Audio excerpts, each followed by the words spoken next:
Hi everyone, आज मैं आपके साथ में 4 फलाहारी नाश्ते की रेसिपी को साथ में शेयर करने वाली हूँ।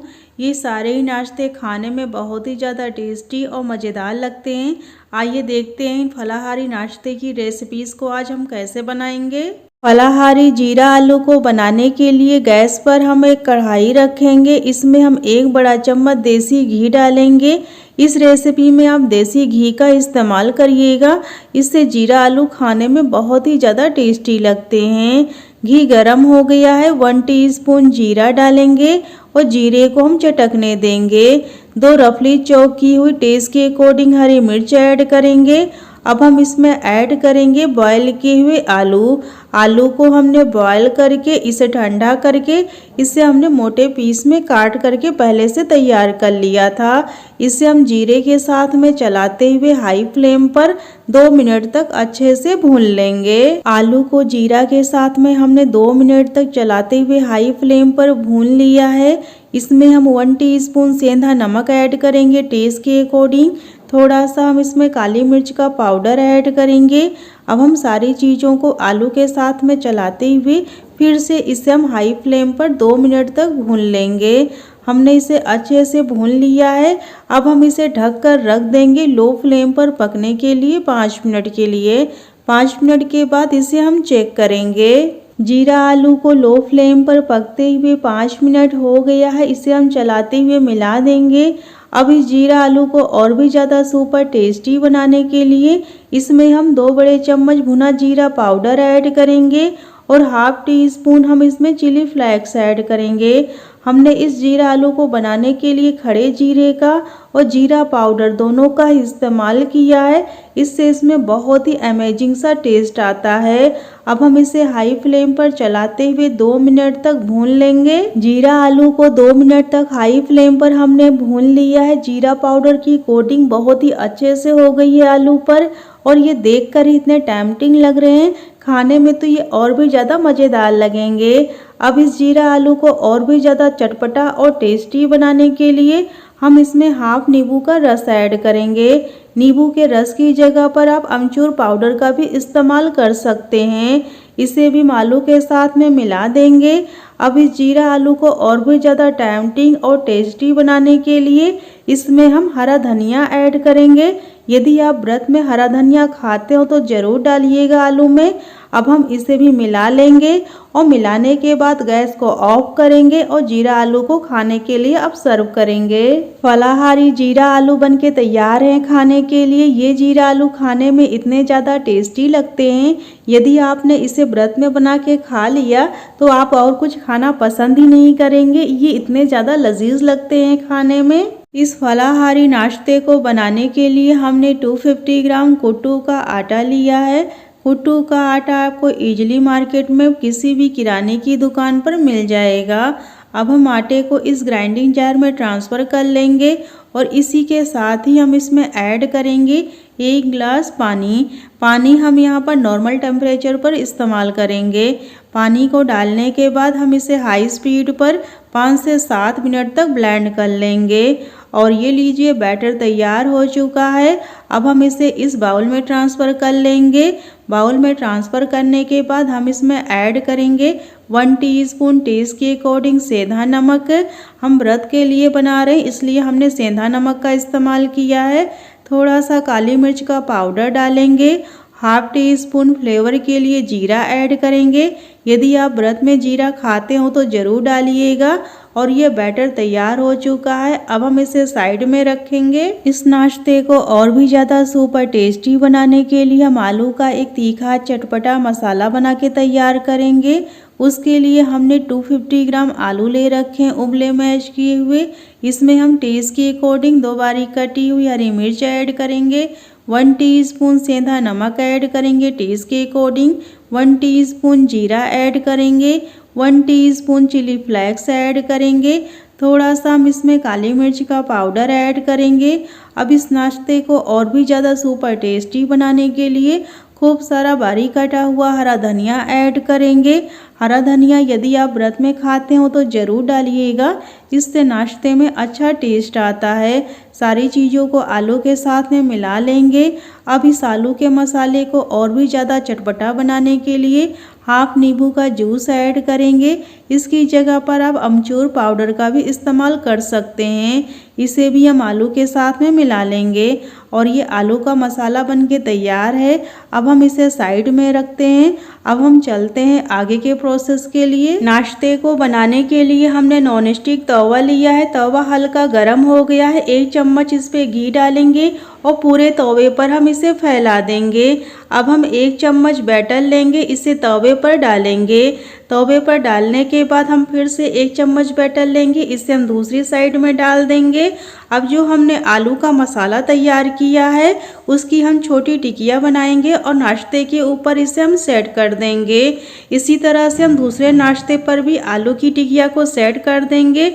इसे सेट करने के बाद जो हमने बैटर तैयार किया है इसके ऊपर से भी हम डाल देंगे। दोनों ही नाश्तों पर हम बैटर को अच्छे से डाल करके टिकिया को अच्छे से कवर कर लेंगे। नाश्ते के ऊपर बैटर को डालने के बाद हम इसके ऊपर से थोड़ा सा तेल डाल देंगे। इसे हम बिल्कुल भी डिस्टर्ब नहीं करेंगे। जब ये ऊपर से ड्राई हो जाएगा हल्का तब हम इसे टर्न करेंगे। अब हम इसे टर्न कर सकते हैं। इसे टर्न करने के बाद इसके साइड से जो ये एक्स्ट्रा पार्ट निकला है इसे हम नाइफ से काट करके एक अलग कर देंगे। इसी तरह से हम दोनों ही नाश्तों को अलटते पलटते हुए क्रिस्प होने तक सेक करके तैयार कर लेंगे। नाश्ते को हमें हाई फ्लेम पे नहीं सेकना है, हमें इसे मीडियम टू लो फ्लेम पर अलटते पलटते हुए सेक करके तैयार कर लेना है। और ये दोनों ही नाश्ते अच्छे से सिक के तैयार हो चुके हैं। इसे हम तवे से अलग कर लेंगे और सेम प्रोसेस से हम बाकी के भी नाश्ते को बना के तैयार कर लेंगे। हमने इस नाश्ते को बनाने के लिए नॉन स्टिक तवे का इस्तेमाल किया है। यदि आपके पास नॉन स्टिक तवा नहीं है तो आप इस नाश्ते को लोहे के तवे पर भी बहुत ही आसानी से बना सकते हैं। अपने लोहे के तवे को आप हल्का गरम कर लीजिएगा, उस पर 1 चम्मच तेल फैला दीजिएगा डाल के, फिर उस पर आप पानी का छींटा मारिएगा किसी सूती कपड़े से या फिर टिश्यू पेपर से आप उसे क्लीन करके आप इस नाश्ते को बना सकते हैं बहुत ही आसानी से। और ये नाश्ता हमारा बनके तैयार हो चुका है। अब हम इसकी प्लेटिंग कर लेंगे। और ये लीजिए व्रत का चटपटा फलाहारी नाश्ता बनके तैयार हो चुका है। यदि आपने इस नाश्ते को एक बार खा लिया तो आपको सारा दिन बिल्कुल भी भूख नहीं लगने वाली है। हमने इस नाश्ते को चटनी और दही के साथ में सर्व किया है। आप इस नाश्ते को ऐसे भी खा सकते हैं, ऐसे भी खाने में ये बहुत ही ज़्यादा टेस्टी लगते हैं। अंदर से आप इसका टेक्सचर देखिए, अंदर से इसका टेक्सचर बहुत ही अच्छा है। ये खाने में इतने ज़्यादा टेस्टी और लाजवाब हैं कि आप इस नाश्ते को जब भी आप व्रत रहेंगे इसी को खाना पसंद करेंगे। साबूदाना और आलू की खिचड़ी बनाने के लिए हमने यहाँ पर 250 ग्राम छोटे साइज़ के आलू ले रखे हैं। आलू को बॉयल करके हमने इसके छिलके उतार लिए हैं। यदि आपके पास छोटे साइज़ के आलू नहीं है तो आप यहाँ पर बड़े साइज़ के आलू का भी इस्तेमाल कर सकते हैं। और 100 ग्राम साबूदाना को हमने 4 से 5 घंटे के लिए भिगो दिया था और ये फूलकर अच्छे से सॉफ्ट हो गया है। साबूदाना में जो भी एक्स्ट्रा पानी था उसे हमने छन्नी से छान करके अलग कर दिया है। साबूदाना का एक्स्ट्रा पानी आप निकाल दीजिएगा, तभी साबूदाना और आलू की खिचड़ी अच्छे से बनके तैयार होती है। तो चलिए इस साबूदाना और आलू की खिचड़ी को बनाना शुरू किया जाए। साबूदाना और आलू की खिचड़ी बनाने के लिए सबसे पहले हम गैस पर एक कढ़ाई रखेंगे और इसमें हम 2 बड़े चम्मच देसी घी डाल देंगे। आप व्रत में घी या तेल जो भी खाते हो उसका इस्तेमाल आप कर सकते हैं। घी मेल्ट हो गया है, इसमें हम 1 टीस्पून जीरा डाल देंगे और जीरे को हम चटकने देंगे। और साथ ही में हम इसमें डाल देंगे 3 रफली चॉप की हुई टेस्ट के अकॉर्डिंग हरी मिर्च। इसे भी हम जीरे के साथ में हल्का सा भून लेंगे। अब हम इसमें ऐड करेंगे एक अच्छे फ्लेवर के लिए कुछ फ्रेश करी पत्ते। यदि आपके पास फ्रेश करी पत्ता हो तो ज़रूर डालिएगा, इससे रेसिपी में बहुत बढ़िया टेस्ट आता है। अब हम इसमें ऐड कर देंगे बॉयल किए हुए आलू को। आलू को ऐड करने के बाद इसे हम घी के साथ में चलाते हुए 1 मिनट तक हाई फ्लेम पर भून लेंगे। आलू को हाई फ्लेम पर भूनते हुए 1 मिनट हो गया है। अब हम इसमें ऐड कर देंगे 1 टीस्पून टेस्ट के अकॉर्डिंग सेंधा नमक, हाफ टी स्पून हम इसमें रेड चिली फ्लेक्स डाल देंगे, रेड चिली फ्लेक्स डालने से खिचड़ी का टेस्ट और टेक्सचर दोनों ही अच्छा आता है। चलाते हुए मिला देंगे। यदि आप इस रेसिपी को बिना व्रत में खाने के लिए बना रहे हैं तो आप इसमें नॉर्मल नमक का इस्तेमाल कर सकते हैं। हम इसे व्रत में खाने के लिए बना रहे हैं, इसलिए हमने यहाँ पर सेंधा नमक का इस्तेमाल किया है। अब हम इसमें ऐड कर देंगे साबूदाना को। साबूदाना को आलू के साथ में ऐड करने के बाद इसे मीडियम टू हाई फ्लेम पर कंटिन्यू चलाते हुए ट्रांसपेरेंट होने तक अच्छे से भून लेंगे। साबूदाना को हमें हाई फ्लेम पर नहीं भूनना है। डालने के बाद इसे हम मीडियम टू हाई फ्लेम पर ही भूनेंगे। यदि आप इस साबूदाना और आलू की खिचड़ी को और चटपटा बनाना चाहते हैं तो आप इसमें नींबू के रस का भी इस्तेमाल कर सकते हैं खटास के लिए। साबूदाना को भूनते हुए आलू के साथ में लगभग हमें 3 मिनट हो गया है और ये ट्रांसपेरेंट भी हो चुका है और ये साबूदाना आलू की खिचड़ी बनके तैयार है। अब हम इसे सर्व कर लेंगे। और ये लीजिए, साबूदाना और आलू की खिचड़ी बनके तैयार है नवरात्रि व्रत में खाने के लिए। आप इस साबूदाना और आलू की खिचड़ी को नवरात्रि व्रत के अलावा और किसी भी व्रत में बना के खा सकते हैं, या फिर आप जब व्रत में ना हो तब भी आप इसे एज ए स्नैक्स सुबह या शाम की चाय के साथ में खा सकते हैं। बच्चों के लंच बॉक्स में दीजिए, बच्चे इसे बहुत ही चाव से खाएंगे। इस फलाहारी नाश्ते को बनाने के लिए हमने यहाँ पर 200 ग्राम बड़े वाले साबूदाने को रात भर के लिए सोक कर दिया था और ये फूल करके अच्छे से सॉफ्ट हो गया है। मैश करने पर अच्छे से मैश हो जा रहा है और क्वांटिटी में भी डबल हो गया है। आप छोटे वाले या बड़े वाले किसी भी साबूदाने का इस्तेमाल कर सकते हैं। और हमने 250 ग्राम आलू को बॉयल करके इसे गर्म पर ही अच्छे से मैश कर लिया है। आलू को मैश करने के बाद उसमें बिल्कुल भी गुठलियाँ नहीं रहनी चाहिए, इस बात का आप ध्यान रखिएगा। सबसे पहले हम नाश्ते को बनाने के लिए एक मिक्सचर तैयार करेंगे। आलू में हम भिगोए हुए साबूदाने को ऐड कर देंगे। साबूदाने में जो भी एक्स्ट्रा पानी था उसे हमने छान करके अलग कर दिया था। साबूदाना एकदम ड्राई होना चाहिए। साबूदाने को ऐड करने के बाद हम इसमें ऐड करेंगे भुनी हुई मूंगफली का पाउडर। सिंपल मूंगफली को हमने ड्राई रोस्ट करके उसे ठंडा करके उसके छिलके उतार करके इसे हमने ग्राइंडिंग जार में दरदरा पीस करके तैयार कर लिया है। मूंगफली इस नाश्ते में बाइंडिंग का काम करेगी। इसे हम आवश्यकता अनुसार मिक्सचर में ऐड करेंगे। मूंगफली का पाउडर ऐड करने के बाद हम इसमें ऐड करेंगे खटास के लिए और इस नाश्ते को और भी चटपटा बनाने के लिए एक नींबू का रस। यदि आप चाहें तो अमचूर पाउडर का भी इस्तेमाल कर सकते हैं। टेस्ट के अकॉर्डिंग हरी मिर्च ऐड कर दी है।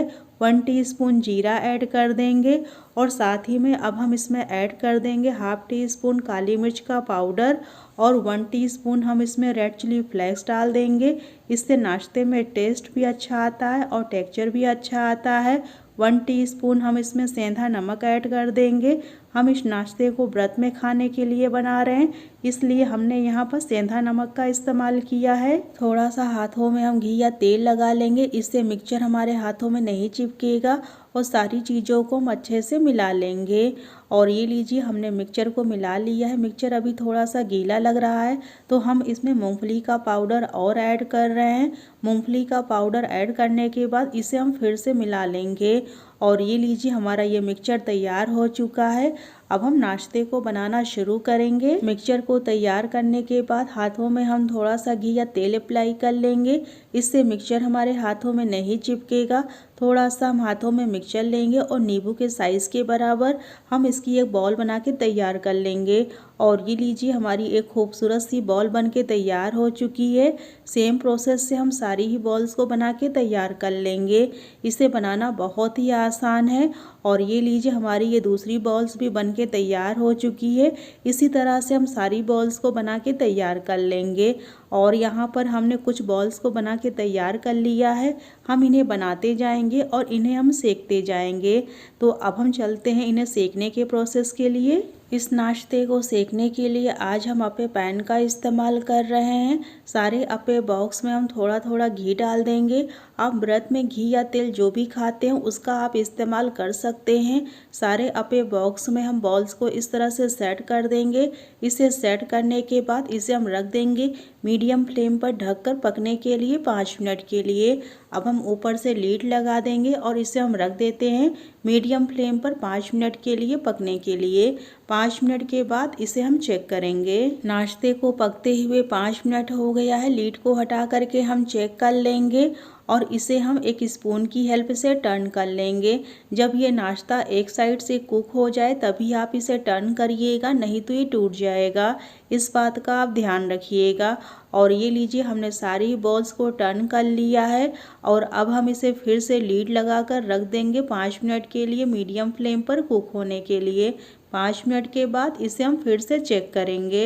नाश्ते को पकते हुए फिर से 5 मिनट हो गया है। लीड को हटाकर हम चेक कर लेंगे और इसे हम फिर से स्पून की हेल्प से टर्न कर लेंगे।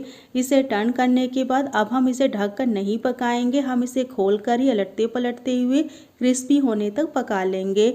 हमने इस नाश्ते को कुक करने के लिए अप्पे पैन का इस्तेमाल किया है। अप्पे पैन आपको इजीली मार्केट में भी मिल जाएगा, आप इसे ऑनलाइन भी परचेज कर सकते हैं। ऑनलाइन परचेज करने का लिंक हमने दे दिया है वीडियो के लास्ट में डिस्क्रिप्शन बॉक्स में। और ये लीजिए, हमारा ये फर्स्ट बैच का जो नाश्ता है ये पक के तैयार हो गया है। अच्छे से क्रिस्पी हो गए हैं और कलर भी इसमें अच्छा आ गया है। हम इसे अप्पे पैन से अलग कर लेंगे और सेम प्रोसेस से हम बाकी के बचे हुए नाश्ते को भी सेक करके तैयार कर लेंगे। और ये लीजिए, हमने सारे नाश्ते को बना के तैयार कर लिया है। अब हम इनकी प्लेटिंग कर लेंगे। और ये लीजिए, व्रत का ये तीखा चटपटा फलाहारी नाश्ता बन के तैयार है खाने के लिए। हमने इसे दही और टमाटर की चटनी के साथ में सर्व किया है। आप इसे किसी भी चटनी के साथ में एंजॉय कर सकते हैं। ये खाने में बहुत ही ज़्यादा टेस्टी और मज़ेदार लगते हैं। सो गाइस, तो ये रेसिपी आपको कैसी लगी? यदि ये फलाहारी रेसिपी आप लोगों को पसंद आई हो तो प्लीज़ वीडियो को ज़्यादा से ज़्यादा अपनी फैमिली और फ्रेंड्स के साथ में ज़रूर शेयर कीजिएगा। और जो लोग हमारे चैनल में पहली बार विजिट कर रहे हो प्लीज़ चैनल को ज़रूर सब्सक्राइब कर लीजिएगा, हमसे जुड़े रहने के लिए और इसी तरह की नई नई रेसिपीज़ को देखने के लिए। और अपने एक्सपीरियंस नीचे हमारे कमेंट सेक्शन में ज़रूर शेयर करें। मैं फिर से मिलती हूँ इसी तरह से अपनी एक नई वीडियो के साथ। Thank you.